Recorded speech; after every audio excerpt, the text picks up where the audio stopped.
So I want to talk about today how I get through the slow days when I'm doing gig work.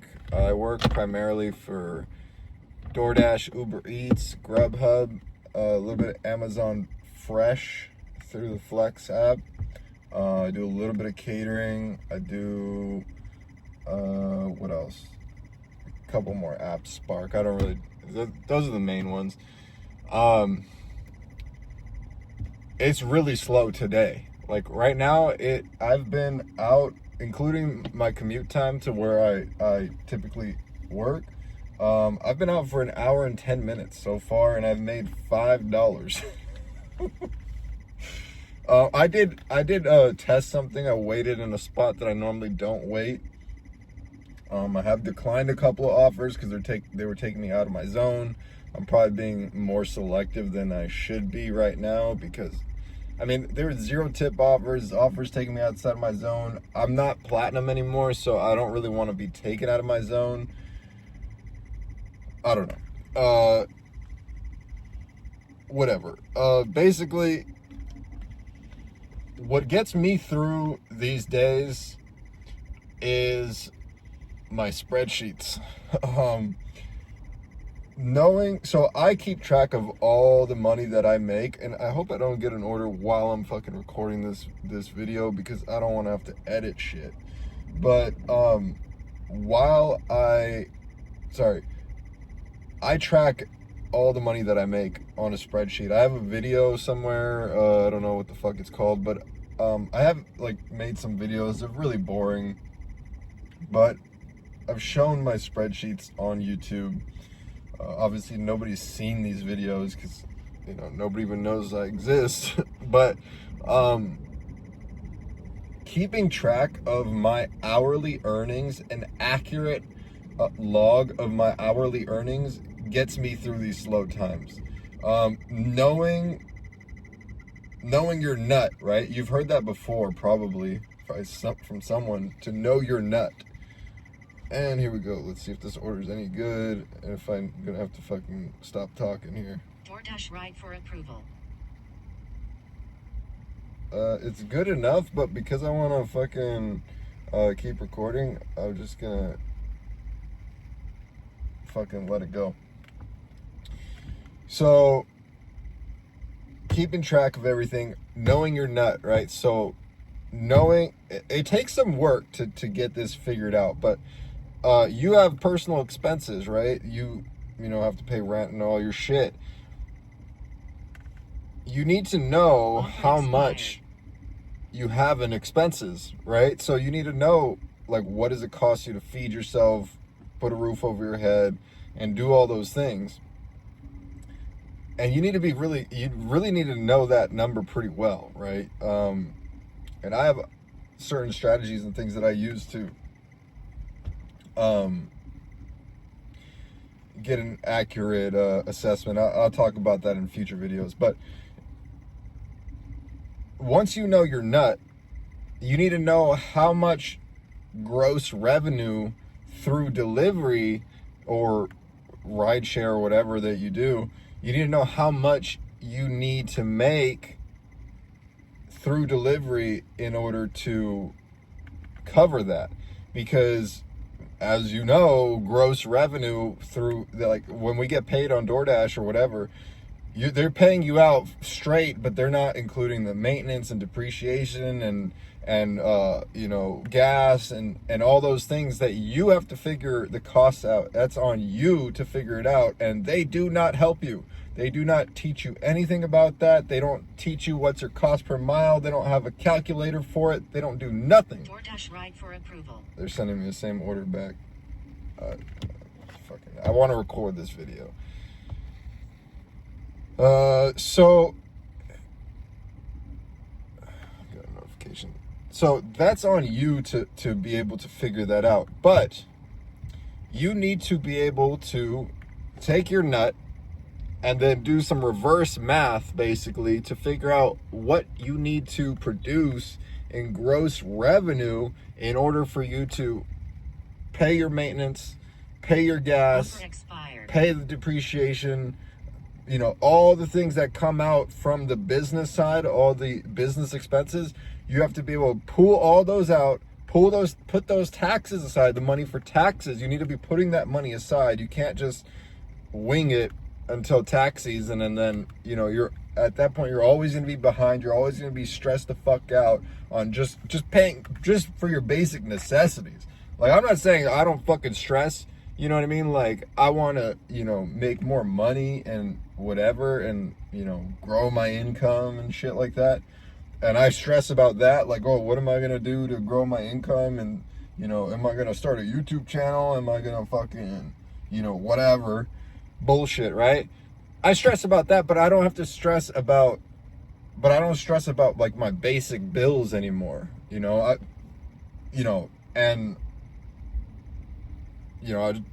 That's not all me, right? I have to say that I am fortunate that, you know, I'm in good health, right? So I can go out and work, and I understand that, you know, me being able to pay my bills is dependent on a lot of factors that are outside of my control, that I'm just fortunate to have.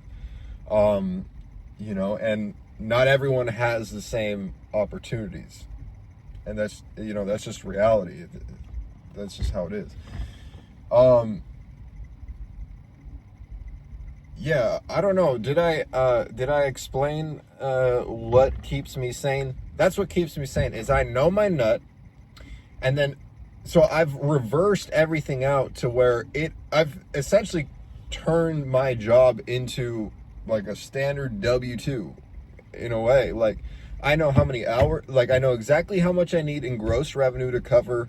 I don't know it off the top of my head, but I've already done this. I've been doing it for so long that it's like, I work my 8 hours a day, and, you know, I know it covers what I need to cover. But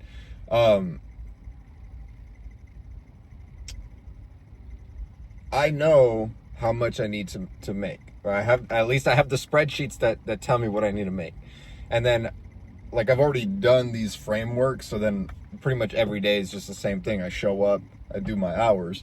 But because I know that, and I know how much I make per hour on average, I have my average hourly rate year to date. I have all of 2024 from January 1st to December 31st.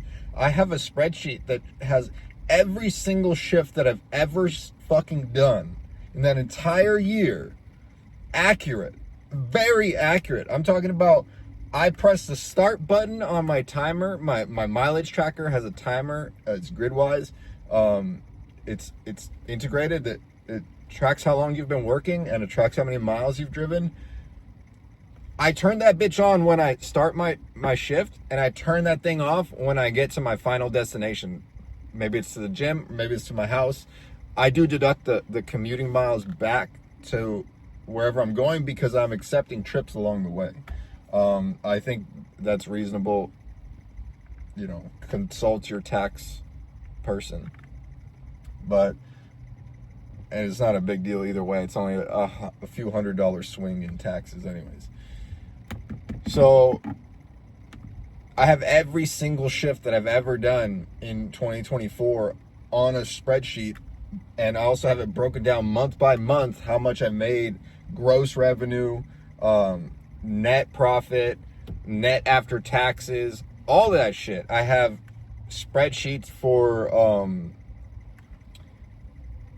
like everything that I've purchased, like whether it's parking or bags or wireless chargers or fucking charging cables or whatever.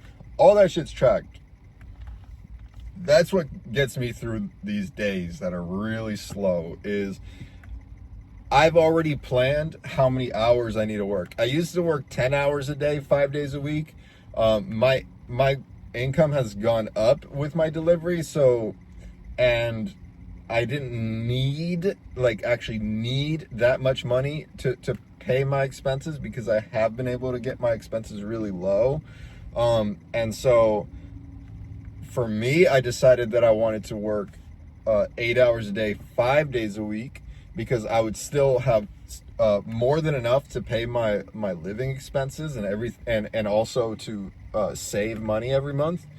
But then it would actually give me some free time, because if you're even if, I mean, I had the weekends off, but you know, it doesn't mean I have other things that I'm doing on the weekends. So I wanted to give myself some time during the week. If I'm only working 8 hours a day, 5 days a week, that's 40 hours a week. I have some time after work to do things I want to do. Like for me, I mean, I go to the gym every day after work. That's just what I do. I want to start training jiu-jitsu. Again, I took some time off. It's very expensive. That's something that I do want to start doing again. So yeah, I know based on my spreadsheet, all my data, that if I work, basically I know that I make on average year to date $30 an hour gross revenue.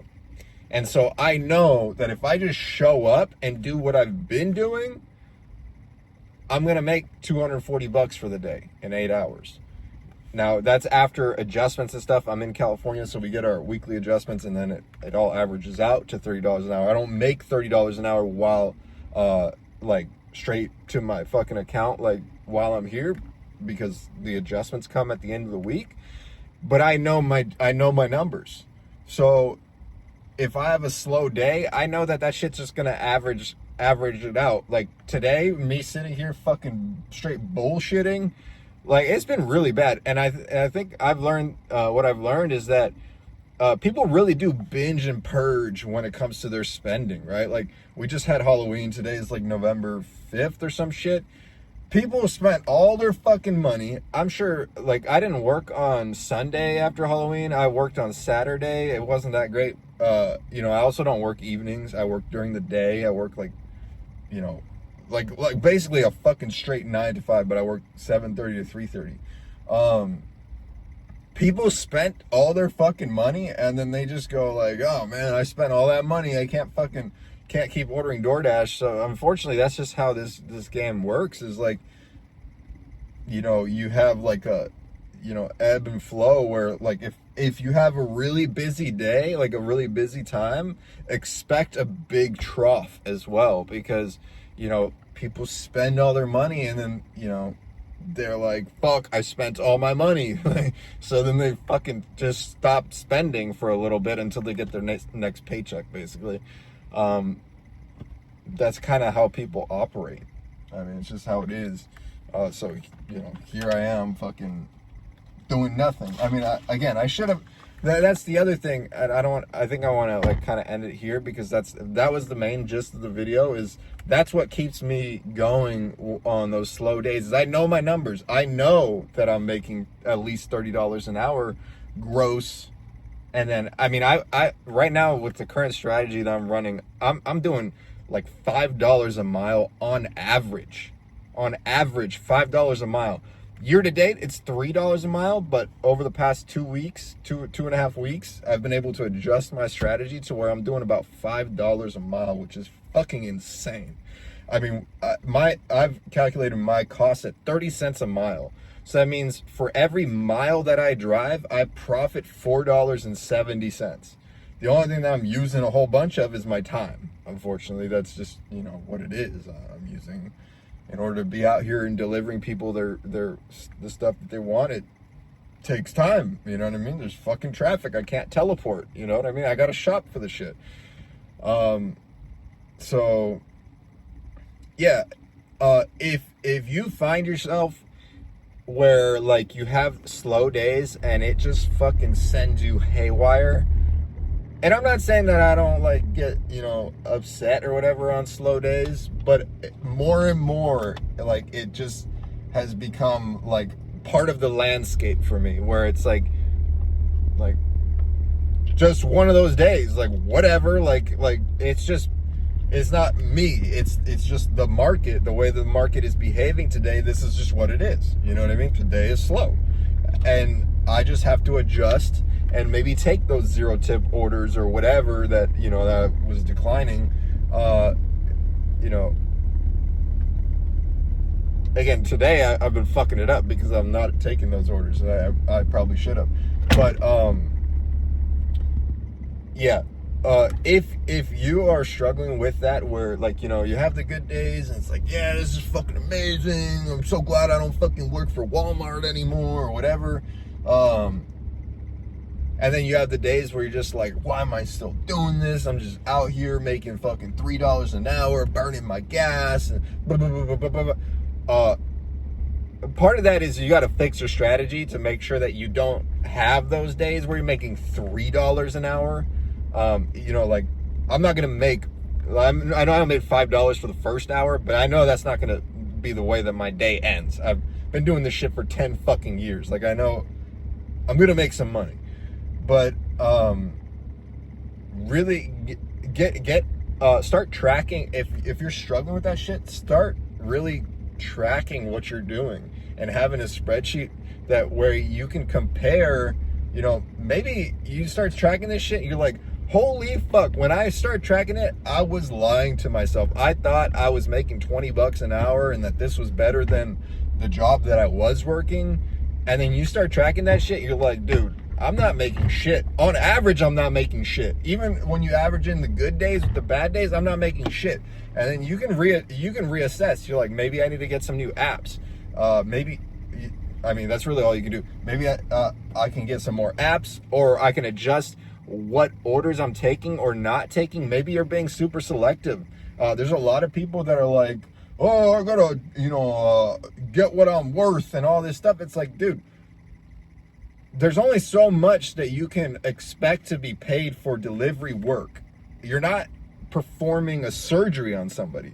You know, like if you were to ask somebody, you know, hey, if you wanted, forget about the food itself, how much would you pay someone to go pick up something for you? If you were at home and your friend, if someone was sitting on the couch, or you had somebody there, whatever, follow my scenario, and you said, hey, can you go pick up can you go pick up something from 7-Eleven for me? How much would you pay that person? If you had to pay that person, like, hey, can you go pick up this, you know, a Coke from 7-Eleven, or can you go pick up some stuff from 7-Eleven?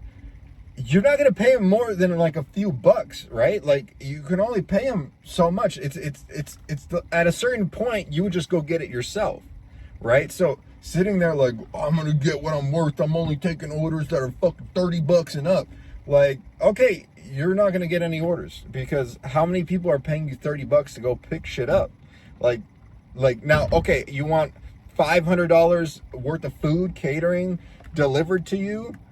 Yeah, okay, now we can talk about $30, $40, $50 to get that delivered, and not taking that.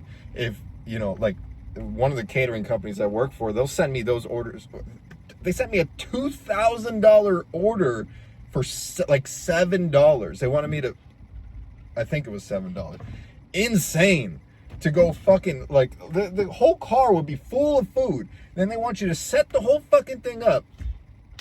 And then, I mean, they'll adjust it to $20 in my area. I don't know if they do it for everyone, but $20 to do that shit, dude. I'm not doing that. I'm not playing that shit like what DoorDash does, where it's like, oh, take the shitty orders and then we'll give you the good orders. I don't want to do that anymore. I'm tired of that.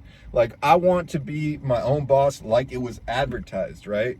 I want to determine what orders I'm going to take, what orders I'm not going to take.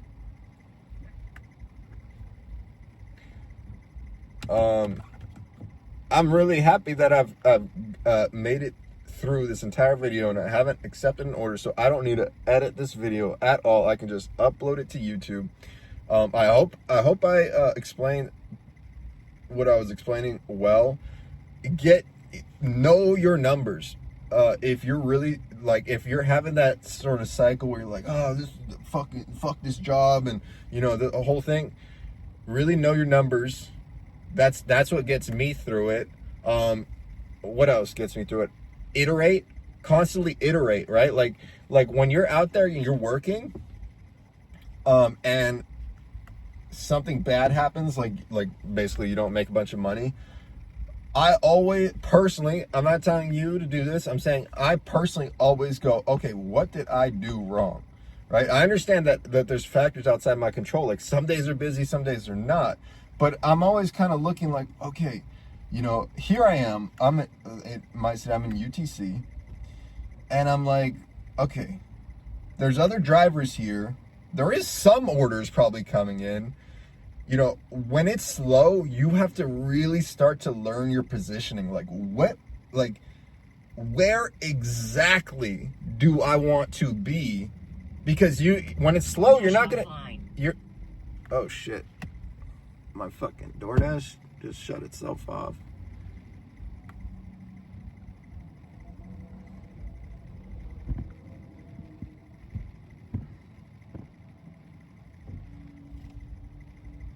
Oh, so that's probably why I haven't been getting orders, is my DoorDash, yeah, I guess so. I was ignoring the orders on DoorDash, so then they signed me off, and I didn't even know, so I wasn't getting orders. But I don't really care. Today, I really wanted to record this video. I've been fucking wanting to upload shit to YouTube, I guess, but I don't know, imposter syndrome, you know, just fucking always talking to ChatGPT like, oh, should I do it? You know, should I? Like, I always feel like, should I help other drivers with this shit? Because it's not like I'm like fulfilled in life, you know what I mean? Like, I'm just a driver. I've been doing this shit for 10 years though. 2 of those years were part-time, or about a year and a half, 2 years, whatever, was part-time. I've done rideshare as well. I don't do rideshare anymore, but like, I feel like I have things that I can share on YouTube, but at the same time, I'm like, I don't know, like I don't feel like I am life's example of what someone should be, so I don't want to really position myself as a teacher or anything, but it is on my consciousness it's always on my mind, like, to do this YouTube thing. Like, I feel like I have to do this, like I have to share this shit with other drivers, like what I've learned. I feel like I just, like, I don't know, like I don't know. So yeah, hopefully I can splice this video together easily, but because it fucked up here. But yeah, so that's those are the things. I always try to think like, okay, how can I position myself better? How can I just do what I'm doing better? That's what I'm always doing. It's a gift and a curse, I guess, because it's helped me to where now I think I've been able to push my hourly to $32 an hour. Average. I'm not talking about fucking, I made $30 an hour today. I'm talking about average, like consistent. Like, I show up to work and I make $32 on average for the month, for the year. Like, do you understand? Like, and I have no boss. I don't schedule myself. Well, I do. But, I mean, if I don't show up to my DoorDash schedule, I don't even have to cancel it. It just fucking falls off and goes into the ether. What the fuck am I saying? Yeah, so I always try to, you know, it's a gift and a curse, because, like, you're always, you know, thinking, where do I go? What do I do? But you have to do that. You have to take responsibility. If you go out and you make $10 an hour, you have to look at it and go, like, what the fuck did I do wrong? Because if you go, DoorDash is trash, it's not DoorDash, it's Dash trash, or what, I don't know what the fuck, people say crazy shit. Like, yeah, like, I was in Covina for a little bit, for a week, you know, doing other things, and I decided I was gonna dash out there, and dude, I made $10 an hour for like 5 hours. I like worked like 3 hours on one day, 2 hours on another day. $10 an hour I was making out there. Like, holy shit. I don't know if it was that DoorDash zone or whatever, but if I lived in LA, I would have to readjust the way that I'm doing things. Like, I can't go, oh, DoorDash sucks and I only make $10 an hour. I would have to adjust. I would have to go, okay, what I'm doing is not working. I'm gonna have to either do some Spark, because Spark was hitting me with orders, but I don't know the area, so I didn't want to like get sent way the fuck out wherever. Anyways, that's a big thing, right? So you should know you should have your data. You should have data on how much money you make per hour, and track all your shifts. Have all your shifts logged so you know what you make on average, and you can make adjustments while you're on the road you make adjustments while you're on the road, and you can start to see those numbers change over time. Long game, right? I guess I'm kind of talking to the full-timers. I don't know what the part-timers do, but that's a big thing. Keep iterating. Those are two things. Know your numbers, keep iterating. Keep iterating, add a new app, figure something else out. Go on YouTube. I learned shit from other drivers. Pedro, I know a lot of people give that guy a lot of shit. He attracts that to himself. He's very good at attracting that to himself. But I heard him say, always keep your apps on. Keep them on. Don't turn them off. Just keep them on. You never know when something's going to be going the same direction, or you can get something loaded up for like after the delivery that you're doing. Keep them on. That shit is one of the main reasons why I was able to increase my income, my revenue by about 10% and decrease well, it wasn't the reason, but it was a big factor in me increasing my revenue by about 10%, because I was not doing that. I was like very scared to like stack orders and this and that. But like if you're doing grocery, the customers don't even give a fuck if you're stacking the orders. They don't even notice. I don't even know if they know. They probably fucking open the door after 20 minutes to get their fucking groceries. It feels like they're so uninvolved in the delivery process, which is fine. I'm whatever. But that was a big thing. So yeah, that's all I had to say. I hope that helps. If you're what was this video? This video was what gets me through the slow days as a delivery driver.